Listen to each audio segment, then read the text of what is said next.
किया जीव अजीव आदि 9 पदार्थों का वह क्या है, सम्यक्त्व है। हमें निर्णय होना जरूरी है। कैसा निर्णय करना चाहिए इसका व्याख्यान आचार्य भगवान पूरे समय सामने करेंगे। 9 पदार्थों का निर्णय हमें दृढ़ता से कैसे करना है इसकी ही चर्चा आगे चलेगी। तो टीका देख लेते हैं। भूदत्तेन भूतार्थेन निश्चयेन शुद्ध निश्चयेन अभिगता अभिमता निर्णिता निश्चिता ज्ञाता संतः। मैंने क्या क्या कहा, शुद्ध निश्चय से अभिगता निर्णिता निश्चिता, माने उसका क्या कर लिया है, निर्णय कर लिया है, निश्चित ही कर लिया है और शुद्ध निश्चय से ज्ञान कर लिया है। हाँ? निश्चय से संतः माने जाने हुए है। कहते किसको जाना है शुद्ध निश्चय से, जीव अजीव व यह पुण्य पावम च आसव संवर निज्जरा बंधो मुक्को। यह जीव अजीव पुण्य पाप आश्रव संवर निर्जरा बंध मोक्ष स्वरूप 9 पदार्थों को, मात्र इन पदार्थों का शब्द ज्ञान नहीं, उसके स्वरूप का ज्ञान कर लिया है ना, उसके स्वरूप का ज्ञान कर लिया। और सम्मतम ते एव, अब त लिखा है, मैं पढ़ रहा हूं ते, त के आगे अ के आगे अ ये आ गया इसलिए उसका ते हो जाता है, ध्यान रखना। ते एव अभेद उपचारेण सम्यक्त्व विषयत्वात् कारणत्वात् सम्यक्त्वं भवन्ति। माने जीवाजीव पदार्थों का शुद्ध निश्चय से ज्ञान करना, निर्णय करना, निश्चित करना, यह अभेद उपचार से शुद्ध सम्यक्त्व विषय होने के कारण वो सम्यक्त्व है, ऐसा कहते हैं। समझ गए? थोड़ा ऊपर ऊपर से जा रहा होगा, ऊपर ऊपर से जा रहा होगा, लेकिन समझना भी जरूरी है। समझ रहे कि ऊपर ऊपर से जा रहा है? और उसमें से अगर 10% भी समझ में आएगा तो बड़ी बात है। पूरा नहीं समझ में आया तो चिंता मत कर देना, 10% भी समझ में आ गया तो आगे आगे अपने आप वो समझ में आने वाला है। सामान्य व्याख्या करता हूं, इतनी सीधी व्याख्या आपको सुनने को मिलेगी नहीं। मैं मेरा अहंकार नहीं कर रहा हूं सीधी बातें समझाने का, क्योंकि मैं भी सीधी भाषा समझने वाला हूं, इसलिए दूसरों को भी सीधी भाषा समझाने का प्रयास करता हूं। पुनः एक बार बता देता हूं, क्या आचार्य भगवंतों ने कहा, उपचार नयन अभेद उपचार नयन सम्यक्त्व विषय में कारण होने के कारण वह क्या है, सम्यक्त्व है, ऐसा कहते हैं। निश्चयेन परिणाम एवं सम्यक्त्वम इति, निश्चय से आत्मा का शुद्ध परिणाम ही क्या है, सम्यक्त्व है। 9 पदार्थ भूता तेन ज्ञाता संत सम्यक्त्व भवन्ति इति उक्तम भवद्भिः तत्कीदृशं भूतार्थ परिज्ञानम इति पृष्ठे प्रति उत्तरम आह। प्रश्न किया है यहाँ, पृष्ठे माने प्रश्न करना, प्रति उत्तरम आह माने उसका समाधान देना। क्या प्रश्न किया है यहाँ कि निश्चय परिणाम 9 पदार्थ भूतार्थेन ज्ञाता संत सम्यक्त्वं भवति इति उक्तम। हमने ये समझ लिया कि 9 पदार्थों का स्वरूप जानना, 9 पदार्थों को समझना, ये सम्यक्त्व है, ऐसा हमने जान लिया। लेकिन ऐसा जान लिया, समझ लिया, भवति युक्तम भवति तत्कृतम्, वो फिर कैसे है, उसको कैसे अनुभवना है, कैसे जानना है, ऐसा प्रश्न करने के बाद भूतार्थ परिज्ञानम, माने वो जानने के बाद भूतार्थ का परिज्ञान कैसे होता है, ऐसे प्रश्न करने पर आचार्य महाराज क्या करेंगे, आगे समाधान देंगे। क्या प्रश्न किया है? अब शिष्य ने प्रश्न किया कि भूतार्थ नय के द्वारा जाने हुए जो पदार्थ है वो सम्यक तो होते हैं, ऐसा जो आपने कहा है उस भूतार्थ के ज्ञान का स्वरूप क्या है, निश्चय ज्ञान का स्वरूप क्या है, ऐसा प्रश्न पूछा गया है। तो उसका क्या करेंगे, समाधान करेंगे। समझ गए प्रश्न क्या है? शुद्ध निश्चय से जो 9 पदार्थों को मैंने जाना है उसी को आपने सम्यक्त्व कहा, तो वह सम्यक्त्व है वह भूतार्थ ज्ञान का स्वरूप क्या है। अभी सम्यक तो मुझे समझ में आया, अब भूतार्थ ज्ञान का स्वरूप क्या है यह बताओ। तो उसका आचार्य भगवान क्या करते हैं, समाधान देते हैं। प्रति उत्तरम आह, समाधान करते हैं। यद्यपि नौ पदार्थ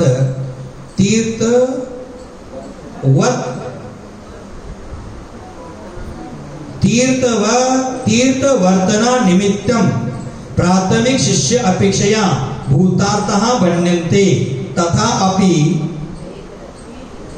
अभेद रत्नत्रय लक्षण निर्विकल्प समाधि काले अभूतार्था असत्यार्था शुद्धात्मा स्वरूपम न भवति। क्या कहा कि तीर्थ वर्तना निमित्तम, क्या कहा, यद्यपि नौ पदार्थ, भले ही 9 पदार्थ क्या है, तीर्थ की प्रवृत्ति के लिए प्रारंभिक शिष्य की अपेक्षा ये 9 पदार्थ भूतार्थ है, सत्यार्थ है, माने व्यवहार झूठा नहीं। तीर्थ प्रवृत्ति के लिए, तीर्थ प्रवृत्ति क्या, तीर्थ प्रवृत्ति क्या है, तीर्थ किसको कहते हैं, तीर्थ क्षेत्र को मत लगाता ना। रत्नत्रय भी एक तीर्थ है, रत्नत्रय की प्रवृत्ति करने के लिए, अथवा आत्मा भी हमारा एक तीर्थ है। उस आत्मा की प्रवृत्ति के लिए प्रारंभिक शिष्य की अपेक्षा 9 पदार्थ भूतार्थ, 9 पदार्थों का श्रद्धान, भाई ये 9 पदार्थ जो शास्त्र में कहे उसका श्रद्धान करना भी क्या है, भूतार्थ है, सत्यार्थ है। समझ गए तीर्थ कौन है। देखो तीर्थ वंदना करने हम जाते हैं, जैनाचार्य ने कही सुक्ति कही है, याद नहीं आ रहा है लेकिन कही है, क्या कहते हैं, तीर्थ वंदना का फल कालांतर में मिलता है। संस्कृत सुक्ति याद नहीं आ रही, हिंदी अभिप्राय याद आ रहा है, वो बता रहा हूं। तीर्थ वंदना का फल कालांतर में मिलता है, लेकिन साधु वंदना का फल तुरंत मिलता है। साधु को भी तीर्थ का, क्योंकि वो अपने जीवन को तीर्थ स्वरूप बनाने का प्रयास कर रहे हैं, इसलिए उसको भी तीर्थ कहा। तो यहाँ अपने निजात्मा को भी तीर्थ कहा। तीर्थ प्रवृत्ति, तीर्थ की प्रवृत्ति के लिए प्रारंभिक शिष्य वो कुछ जानता नहीं है, अध्यात्म का कुछ समझता नहीं है, उसके लिए 9 पदार्थ भूतार्थ कहे गए हैं। लेकिन पुनः अभेद रत्नत्रय लक्षण निर्विकल्प समाधि काले, माने अभेद रत्नत्रय लक्षण है जिसका, ऐसे निर्विकल्प समाधि काल में अभूतार्था असत्यार्था वो झूठे हैं, वह असत्यार्थ है, माने छोड़ने योग्य है। शुद्ध आत्म स्वरूपम न भवति, वह शुद्धात्मा का स्वरूप नहीं है। शुद्धात्मा का स्वरूप क्या है, निज के परिणाम ही शुद्धात्मा का स्वरूप है। समझ रहे कि नहीं समझ रहे। हाँ, फिर से एक बार समझाता हूं। क्या कहा कि शिष्य ने प्रश्न किया कि कैसे भूतार्थ का परिज्ञान करें, तो आचार्य भगवान क्या समाधान दे रहे हैं कि तीर्थ प्रवर्तन निमित्तम, माने शुद्धात्मा, तीर्थ का यहाँ अर्थ लगाना शुद्धात्मा, शुद्धात्मा की प्रवृत्ति के लिए, शुद्धात्मा की ओर आकर्षण होने के लिए, शुद्धात्मा की रुचि जागृत होने के लिए प्राथमिक शिष्य अपेक्षा भूतार्था वर्ण्यन्ते, भूतार्थ कहे गए हैं। पदार्थों का परिज्ञान भूतार्थ क्यों कहा। देखो कोई व्यक्ति है जैन धर्म का भी नहीं जानता, उसको हम सीधा कहेंगे अष्टमूलगुण का पालन करो, आलू प्याज छोड़ो, रात्रि भोजन छोड़ो, तो वो क्या करेगा, इधर आना ही छोड़ेगा। पहले उसको आकर्षण लगाने के लिए क्या कहते, मंदिर आना शुरू करो बेटा, नमोकार मंत्र बोला करो। अब मंदिर आना शुरू करता है तो क्या बोलेंगे, अभिषेक किया करो। अब अभिषेक करना शुरू कर दिया तो पुनः बोले पूजन करना शुरू करो। अब पूजन कर लिया तो पुनः बोलेंगे माला जाप करो। अब माला जाप कर लिया तो पुनः बोलेंगे चलो नीचे समय सार जी का स्वाध्याय चल रहा है वहां चलो। अब समय सार जी का स्वाध्याय हो गया तो उसको समझ में आएगा संसार असार है, मुझे अब दीक्षा लेना है। शुरू में दीक्षा लेने की बात करेंगे तो शुरू में दीक्षा लेने की बात करें तो आना ही मन कर देगा। रुचि लगाने के लिए पहले दर्शन करो, अभिषेक करो, पूजा करो, द्रव्य रूप शुद्ध का अध्ययन करो, ये समझाना पड़ेगा। उसी प्रकार प्रारंभिक शिष्य है, उसको आत्मा के प्रति आकर्षण होने के लिए प्रारंभिक शिष्यों को जीवाजीव पदार्थों का श्रद्धान करना, तत्वों का श्रद्धान करना, यह सम्यक है, ऐसा कहना पड़ेगा। उसको सीधा कहेंगे शुद्धात्मा का श्रद्धान करना ही सम्यक है तो उठ जाएगा। इसलिए पहले तत्वार्थ सूत्रकार ने क्या कहा, तत्वार्थ शब्दाणम सम्यक दर्शनम। तत्वार्थ शब्दाण, तत्व अर्थ दोनों का श्रद्धान करना क्या है, सम्यक। तत्व क्या है, जीव अजीव आदि 7 तत्व है। अर्थ क्या है, अर्थ हम पैसे को भी अर्थ कहते हैं, शब्द का भी अर्थ होता है, विशेषार्थ होता है, भावार्थ होता है। लेकिन वहां अर्थ का मतलब इस अर्थ से कुछ मतलब नहीं, वहां अर्थ का मतलब पदार्थ। तत्व और पदार्थ के प्रति श्रद्धान्वित होना यह व्यवहार सम्यक्त्व है, और यह व्यवहार सम्यक्त्व तीर्थ के प्रति प्रवृत्ति करने के लिए निमित्त है। इसलिए प्रारंभिक शिष्य की अपेक्षा उसको भूतार्थ कहा गया है। लेकिन तथा अपि अभेद रत्नत्रय लक्षण निर्विकल्प समाधि काल के लिए अभूतार्थ हो गए। हाँ, क्या हो गए, निर्विकल्प समाधि काल। शुद्धात्मा का अनुभव कर रहा है तो बाकी तत्वों से कोई मतलब ही नहीं है। बाह्य जीव द्रव्य, बाह्य अजीव द्रव्य, उससे क्या लेन देन, अपना जीव द्रव्य, अपना ही जीव द्रव्य देखना है, बाकी द्रव्य को कोई मतलब नहीं। इसलिए निर्विकल्प समाधि काल में वो क्या हो जाते हैं, अभूतार्था, असत्यार्था, शुद्धात्म स्वरूपम न भवति। शुद्धात्मा का स्वरूप वह नहीं है। बहिरंग का कितना ज्ञान कर लिया और अंतरंग में शुद्धात्मा का अनुभव नहीं किया, तो उस ज्ञान का क्या मतलब।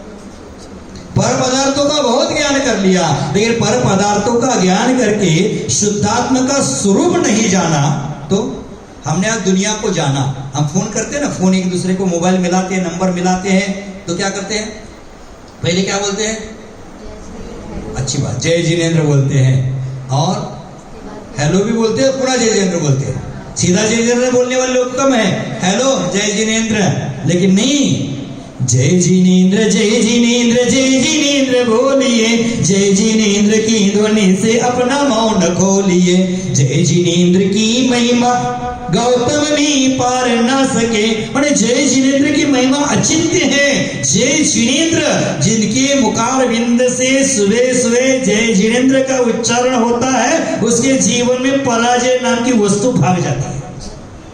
जय जिनेंद्र, हेलो बोल दिए, बोलने के बाद इधर उधर की बात हो गई, खाना खा लिया, पीना पी लिया, सब होता है और पुनः शुरू हो जाता है। माने किसी महिला ने अपनी मम्मी को फोन कर दिया है, माँ को फोन कर दिया है, तो शुरू हो जाते, पापा कैसे है, भाई कैसे है, भैया कैसे है, भाभी कैसे है, छोटे बच्चे हो तो रिंकू टिंकू मिंकू सब कैसे है, कैसे है, कैसे है, कैसे, सबको दुनिया भर हमने पूछ लिया कैसे है, फोन मिलाने के बाद भी। और यहाँ हम रास्ते में मिलते 2-4 दिन के बाद, 8 दिन के बाद, 2 महीना के बाद मिलते, भाई जी कैसे हो, सुभाष जी कैसे हो, पूछते कि नहीं पूछते, शिव जी कैसे हो, पूछते कि नहीं पूछते, एक दूसरे को पूछते कैसे है। लेकिन हमारे गुरु जी कहते थे, कभी दर्पण के सामने खड़ा होकर, मिरर के सामने खड़ा होकर उसको कभी पूछे, उसमें प्रतिबिंब है, उसको कभी पूछे है तू कैसा है, तेरा कैसा चल रहा है, कभी पूछा है?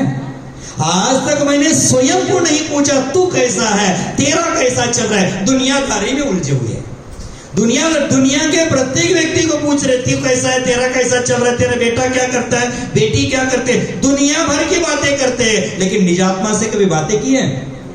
निजात्मा से बातें करने की कला यह समझदार सिखाता है।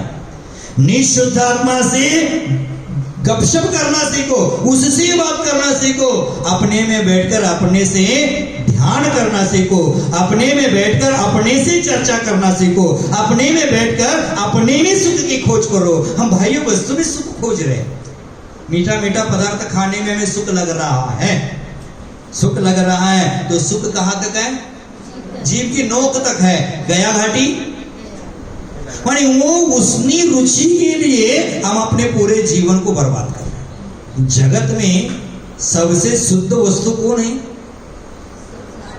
हमारी आत्मा है। लेकिन और उसके साथ शरीर है, वो उसको शुद्ध करने के लिए कितना प्रयास करते हैं। सुबह सुबह उसको नहाते हैं, साबुन लगाते हैं, शैम्पू लगाते हैं, और पाउडर, नाइसिल पाउडर लगाते हैं, क्रीम लगाते हैं, और चौके में भी डिओड्रेंट लगाकर आ जाते हैं। क्या रे भाई, वहां क्यों लगा कर आ रहा है? वो वहां भी लगा कर आ गए, चेहरा फेस करने के लिए फेयर एंड लवली लगा दिए, चेहरा फेसिंग के लिए ब्यूटी पार्लर में जाकर चेहरा फेसिंग करा लिए, बहुत कुछ कर लिए शरीर की शुद्धता करने के लिए, लेकिन शरीर को शुद्ध करने से आत्मा शुद्ध होती नहीं। एक बार का प्रसंग है, देख लेना। एक गांव में एक चौके में आहार को गया था और पहले दिन का उपवास था, और उपवास के बाद आहार के लिए गए। और महाराष्ट्र में पद्धति है, प्रत्येक साधु पहले चावल ही खा लेते हैं।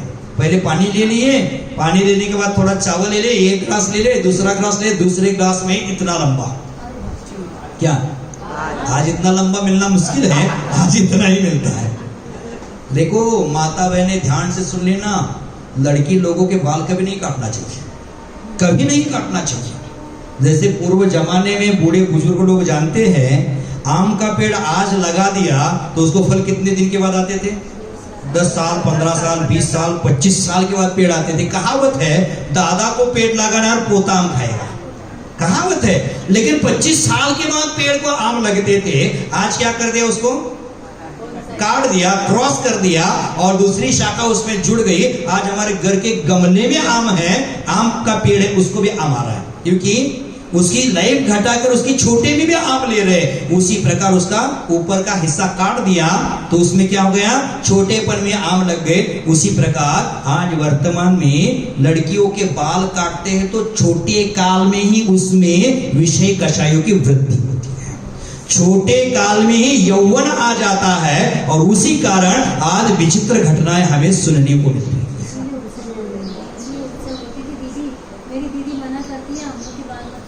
बाल नहीं काटना चाहिए, क्यों? क्या हो गया? बचपन में ही यौवन आ गया।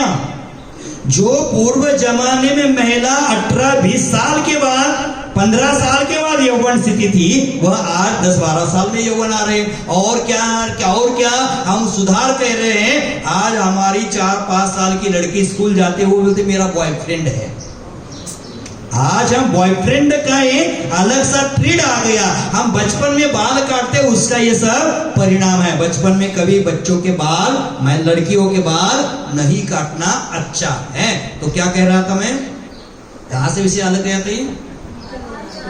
नहीं, आत्मस्वरूप नहीं, चौका में बाल आ गया। ध्यान है, आपके चौके में नहीं आता। बाल आने से आपका कभी अंतराय हुआ है? चींटी आने से कभी अंतराय हुआ है? महाराज हमारे क्या थाली में हाथी आ जाएगा तो भी अंतराय नहीं होता है। श्रावकों को भी 7 प्रकार के अंतराय कहे हैं, साधुओं को 32 प्रकार के अंतराय कहे हैं, और श्रावकों को 7 प्रकार के अंतराय कहे गए। तो बाल आ गया तो हमने निहारा उसको, तो सामने वाली महिला बोलती महाराज अंतराय नहीं करना। अब बाल भी दिख रहा है, अंतराय भी नहीं करना। कल का आपका उपवास है महाराज, अंतराय नहीं करना। मैंने ऊपर करके दिखाया ऐसे, दूसरों को दिखाने की जरूरत नहीं, हमारी गारंटी हो गई तो नीचे बैठना है, तो दिखा दे महाराज बाल है। मैंने और आंखें चौड़ी हो गई, मेरी आंखें और चढ़ गई। बाल है फिर भी अंतराय नहीं करना। मैंने इशारा कर दिया, क्यों? महाराज सुबह सुबह शैम्पू से नहाइए। मैंने शैम्पू से नहाने से क्या बाल शुद्ध होगा क्या? शैम्पू से नहाने से बाल शुद्ध होते हैं, आत्मा शुद्ध नहीं होता है।